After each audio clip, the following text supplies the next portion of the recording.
desorption, water activity value at a fixed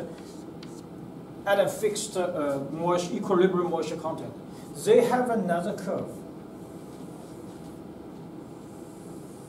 The curve is did on a starch. Back in 1940s, 1950s. And very interesting, the y-axis is 1 divided by t. X-axis is log water activity. And what the curve looks like? M1, M2, M3. The curve looks like this. Now how to explain that? This is, we need to go back to talk about Clausius, Clapeyron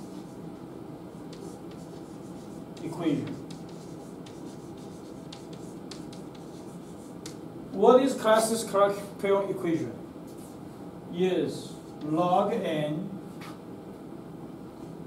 water active, let me just double check, is log n P2 and P1, this equals minus delta H divided by R P2 minus P1. What is P2 divided by P1? This is equals water activity. R is a heat constant. Delta H is entropy generated during absorption.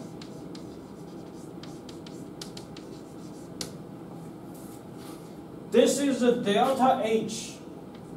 In some of the textbook, also write QS.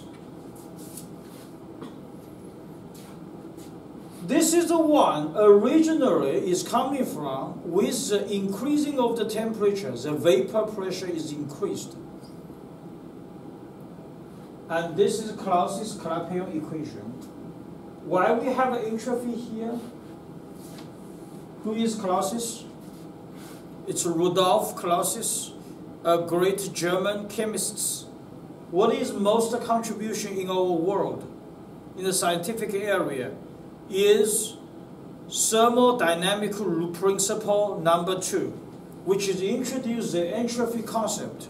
The entropy will be increased with the disorder increase. So, go back, we review.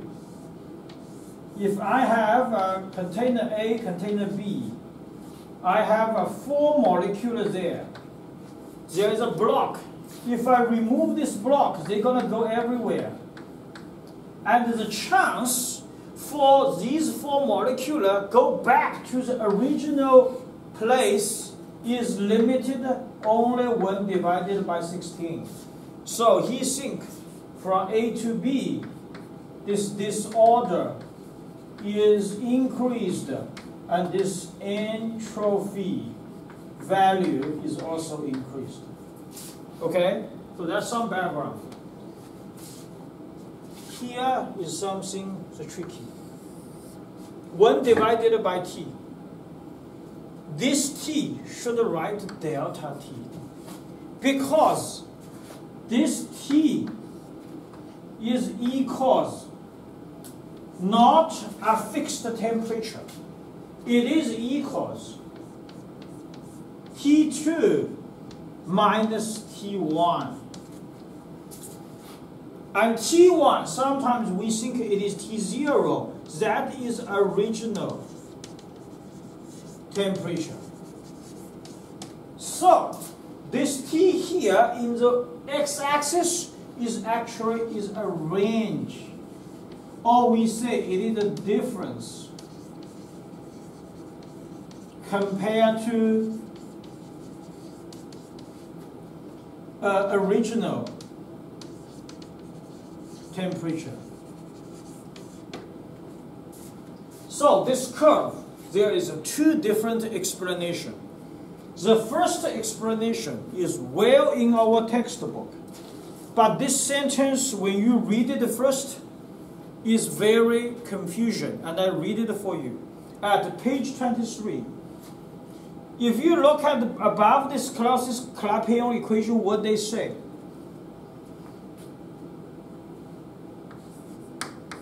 The higher the temperature, the lower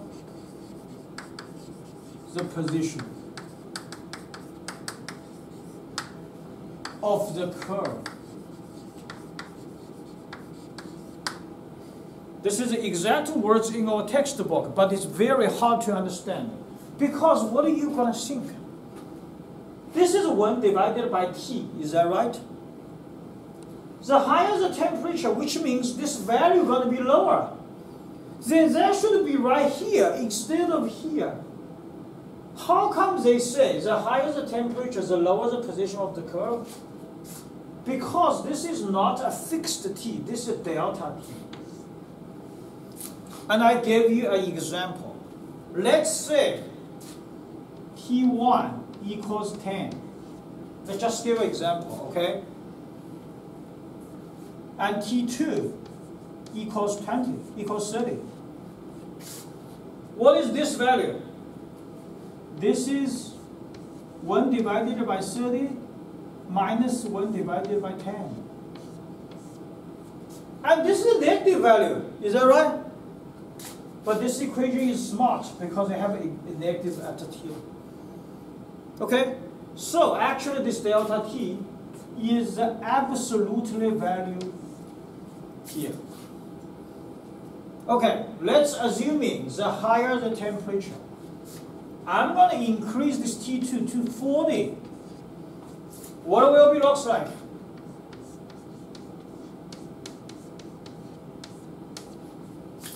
Is that right? The second value is larger than the first. That's why it's right here. This sentence right there, it's correct, but there's a story behind it. That's the reason. But we don't have to stick to this sentence. We could use our own words to explain it. What's to explain? Water activity value is affected by temperature at a fixed moisture equilibrium moisture content. What you see? The higher the temperature, the lower the temperature, the higher the water activity. Or the higher the temperature, the higher the water activity. So, at a fixed equilibrium moisture content, the higher the temperature, the higher the temperature, the higher the water activity.